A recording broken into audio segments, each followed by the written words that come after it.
Hi there, brother. Vogliamo bale.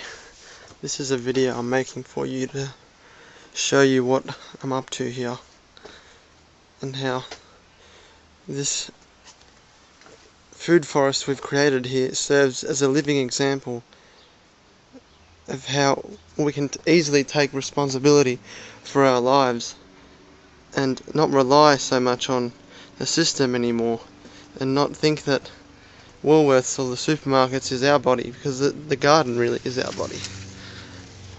It is the life that we need to live, and all the food that grows. These are all tomatoes we put in pots all along up here. There's a fig tree. We've got a few figs off it. I think the girls have said they've eaten 3 so far, but they're still ripening. But anyway, this is all the kale we've got growing. This has everything we need, all the life force energy, all the living information to put in our living body as well, because we are alive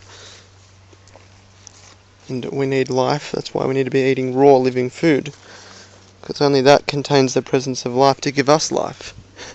How can something dead give you life? It can't. This is a nice big cabbage over here. Have a look at that. Massive. And all up there is all the rest of the tomatoes that have just skyrocketed above our head height. Now it's going to be a bit more difficult to tie them up, but that's alright. We'll get around to it. These are more cabbages. This is a capsicum growing. These are chilies, I'm pretty sure, either chilies or other capsicums. This is eggplant. Look at the eggplant flower. Usually we use our eggplants and put them in the dehydrator, put some herbs and spices over them, and we'll whack them in a salad later on. Here are some more capsicums growing. You can see that, V? I don't know if you can. There's our onions. There's plenty more to go, but these are some of the aisleways through the beds. It's gotten a bit cramped in here because the tomatoes have just overtaken everything. And these are some of the zucchinis we're growing. We've got tons of zucchinis, we've got loads. Too many actually. We've given many away, according to the girls. But the food just extends and extends through every aisleway of every bed, as you can see, buddy.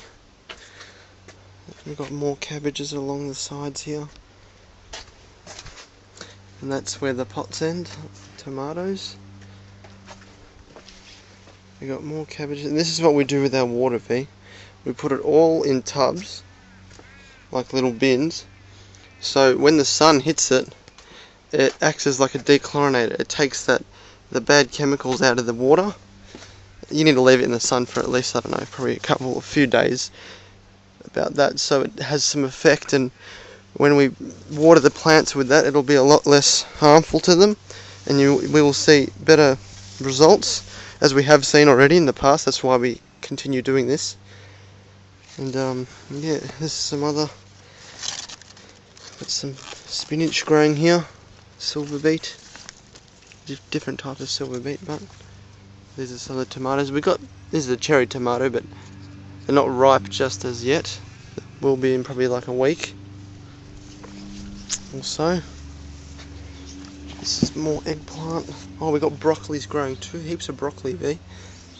More cabbages. We got 3 capsicums right there, if you can see that, mate. We'll go around the other side of the garden.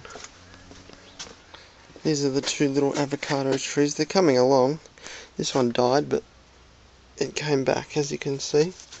In the past 4 months, it's grown some new shoots. All this over here is a massive berry bush. Just as at the back there, we've got a raspberry bush, but we've just finished with those. It's just finished producing berries in about a month ago. And these are all our herbs. We're growing lots and lots of parsley. We've got parsley coming out our arse. Same with the zucchinis. This is all rocket. Rocket's really good. It's a nice spicy kind of herb. And you can also eat the flowers too. They're good to eat. We put a lot of that in our salads too, V. And this is just some more tomatoes I've planted at the back. They extend pretty high. More cherry tomatoes. And this here, these beautiful things, I planted these. These are, or transplanted these from pots. These are real nice hot chilies, but they're not quite ready. And this whole bed here to my right anyway is the zucchini patch. This is where we get all our zucchinis from pretty much. Well, we've gotten a lot from here, but we've got plenty more to come.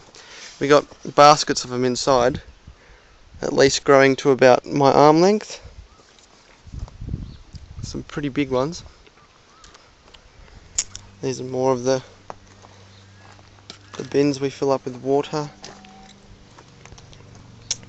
But this water is not just normal water. We actually add something to it as well. This is another bed as well we got here. We add this stuff to it. So when we put that in our watering cans over here, it's the effect that it has on the foliage of the plants stimulates it with nutrients. It's called seaweed essence. It's just a type of thing we use on the plants just to produce better quality things. As you can see, we got quite an abundance. We got a whole bed of parsley here. All this is all parsley. If you can see, we've got mint growing everywhere as well. This is another aisle way. This is a black currant. Well, no, sorry, a red currant. We had red currants on it earlier, but they've all been eaten now. This is another bed over here. Look at these. We've got these bloody Japanese tortured plants. What are they called? What are they called again? Bonsais, that's right. We got a few of those from our friend Daniel that gifted them to us. We've got more spinaches growing here. All through this bed. And all right here, this massive bed here is all chards. We use a lot of these in our smoothies actually. These leaves, these are great. A lot of that. And kale. Kale's a great thing we use in smoothies and salads. We use more kale in salads mainly, and we use more of these in smoothies. We find them to be better. But yeah. This is the garden V. This is who we are. Everyone's forgotten this. Everyone's forgotten that they are nature. Totally lost. These, now Arthur and Fee and Hannah, I think Amber helped out making these two while she was here. They built 1, 2, 3, 4, 5 boxes to put our soils in, that we use for creating mixes to put in those pots I showed you earlier that contain those tomatoes. In here is the type of humus that we use. I use that in the compost, so it breaks down all the organic matter quicker. This is sawdust. I apply that to the compost. All that. And this is our compost we get from a bloke called Curly. We get a whole trailer load for about $60, which is really cheap, and it's good quality too. This is all just excess soil from pots and stuff that we can use in our mixes, and that's basically about it. This is another aisleway. These gutters have been quite handy over the past couple of years, as we've been growing a lot of stuff in them, although they do require watering all the time because there's only a very limited amount of soil in there and it's small. And all the root systems of all the plants that grow in them always suck it all up quite quickly. This is more herbs all the way along here. We've got more all capsicums growing here, cabbages down the bottom. We've got quite a few cucumbers as well. There's one little one right there. You can see that one, V. I don't know if you can. There we go. Oh, we got some chilies. I didn't notice this. Some chilies growing too. And these are our basil beds. We got 1, 2, 3, 4. We had 4, but the first bed didn't do so well. The last 3 but did great, as you can see. We always put heaps of these in our salads, make pestos, which are fantastic. The kids love that. And as you can see to my left here is quite a big structure that Arthur, Fiona, me and Amber and Hannah has helped put together. We've done this in the past, it's been about 4 months. This has been a project. We created all this, a massive hothouse. But all we need to do now is install the shelving systems along the side. We've already spent, it's been about $1,600 on it, or $1,800.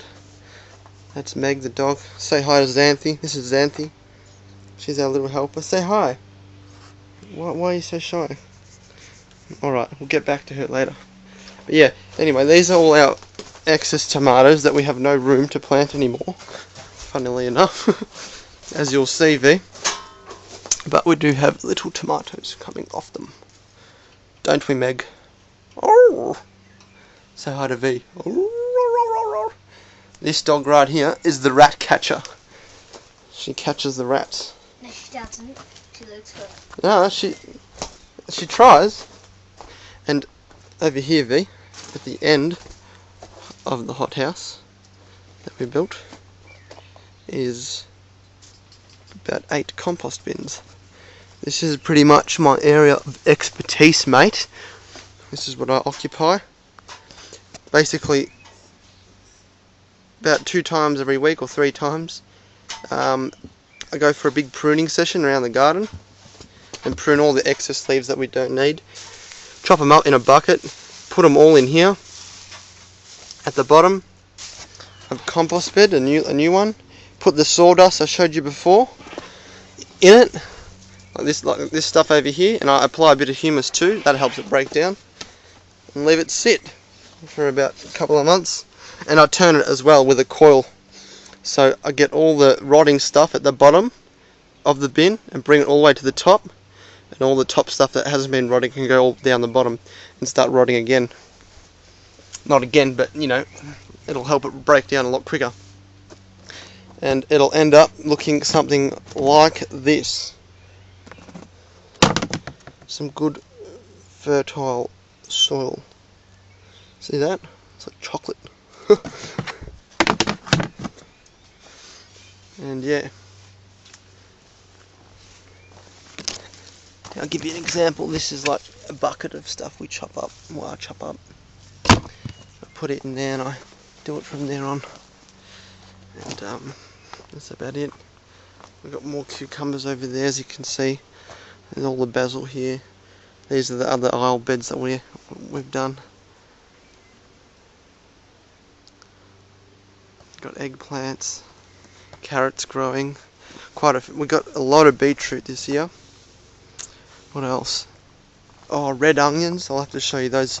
Home-grown red onion is so nice in salads. And you'll have to look at this feed. Check this out. Check this squash pumpkin thing we started growing. Look at that. Isn't it incredible? It's massive. It's like a bloody watermelon. Anyway. And this, all you see here, V, is all the tomatoes. Who's V? My brother. School that I met at Hawthorne Secondary. We were always brothers, but